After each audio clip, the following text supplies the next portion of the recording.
अल्पवयीन मुलाच्या ब्लड रिपोर्टमधील अदलाबदल प्रकरणावरून धंगेकर आक्रमक झालेत। डॉक्टर अजय तावरे यांना भर चौकात फाशी दिली पाहिजे असं रवींद्र धंगेकरांनी म्हटले। तर या प्रकरणावरून हसन मुश्रीफांनी मंत्रिपदाचा राजीनामा द्यावा अशी मागणी सुद्धा धंगेकरांनी केली आहे। अजय तावरे यांना कुणी फोन केला होता, त्या पोलीस अधिकाऱ्यांची चौकशी केली पाहिजे, त्या पोलीस अधिकाऱ्यांवर पण कारवाई झाली पाहिजे अशी मागणी धंगेकरांनी केलेली आहे।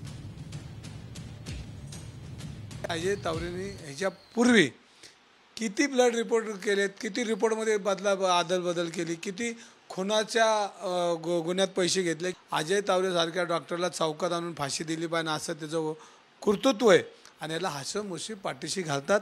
हसन मुश्रीफांनी ह्याच्यामध्ये राजीनामा दिला पाहिजे। 2 पोलीस अधिकाऱ्यांना त्याच्यामधनं निलंबित केलं पण त्यांच्यावर खंडणीचा गुन्हा दाखल केला पाहिजे। त्यांच्यावर खंडणी अँटी करप्शन खंडणी त्यांना जेलला पाठवा। एकदा पुण्याला आदर्श तरी कळेल पोलिसांचा।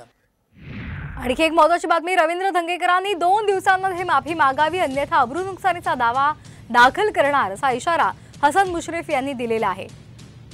आताची महत्त्वाची बातमी आपण पाहतोय, धंगेकरांनी हसन मुश्रीफ यांच्या राजीनाम्याची मागणी केली होती। रवींद्र धंगेकरांनी 2 दिवसांमध्ये माफी मागावी अन्यथा अब्रू नुकसानीचा दावा दाखल करणार असल्याचं त्यांनी म्हटलेलं आहे।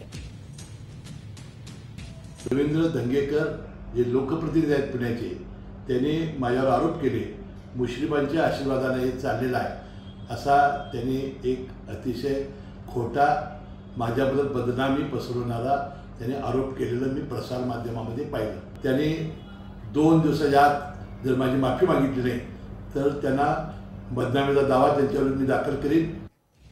तर आपण पाहतोय, धंगेकरांनी हसन मुश्रीफ यांच्यावर आरोप केलेला होता आणि यावरून आता हसन मुश्रीफ सुद्धा आक्रमक झालेले आहेत। त्यांनी धंगेकरांनी 2 दिवसात माफी मागावी अशी त्यांना सांगितलेलं आहे, अन्यथा अब्रू नुकसानीचा दावा दाखल करणार असल्याचं मुश्रीफांनी म्हटलेलं आहे। तर धंगेकरांच्या आरोपांवरून मुश्रीफ यांनी इशारा दिलेला आहे। धंगेकरांवर अब्रू नुकसानीचा दावा दाखल करणार असल्याचं त्यांनी म्हटलेलं आहे। रवींद्र धंगेकरांनी 2 दिवसांमध्ये माफी मागावी अन्यथा अब्रू नुकसानीचा दावा दाखल करणार असा इशारा हसन मुश्रीफांनी दिलाय।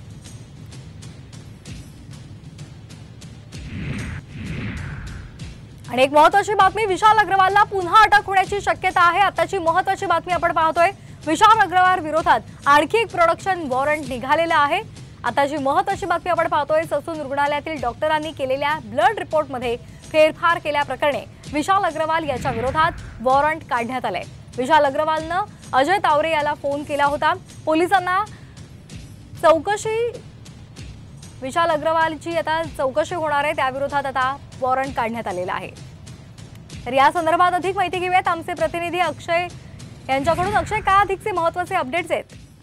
नक्कीच विशाल अग्रवाल यांच्या अडचणी वाढण्याची शक्यता आहे, कारण की पुणे पोलिसांनी आज जो ससून रुग्णालयातील ब्लड रिपोर्ट फेरफार प्रकरणी आणखी एक प्रोडक्शन वॉरंट जे आहे ते विशाल अग्रवालच्या विरोधात काढलेला आहे। म्हणजे त्याचा अर्थ पुणे पोलीस जे आहेत ते या गुन्ह्यात देखील न्यायालयाला विनंती करणार आहेत की विशाल अग्रवालची पोलीस कोठडी द्यावी, कारण विशाल अग्रवाल याने ससूनचे जे डॉक्टर आहेत अजय तावरे यांना देखील फोन केल्याचं पोलिसांना निष्पन्न झालेलं आहे। त्यामुळे या प्रकरणी विशाल अग्रवालांनी डॉक्टरांना कुठलं आमिष दाखवलं होतं का, काही पैशांची देवाणघेवाण झाली होती का, हे तपासण्यासाठी आता पुणे पोलीस विशाल अग्रवालच्या कोठडीसाठी आणखी नवीन प्रोडक्शन वॉरंट दाखल करणार आहेत। आता यावर न्यायालय काय निर्णय देतं हे पाहणं महत्त्वाचं ठरेल।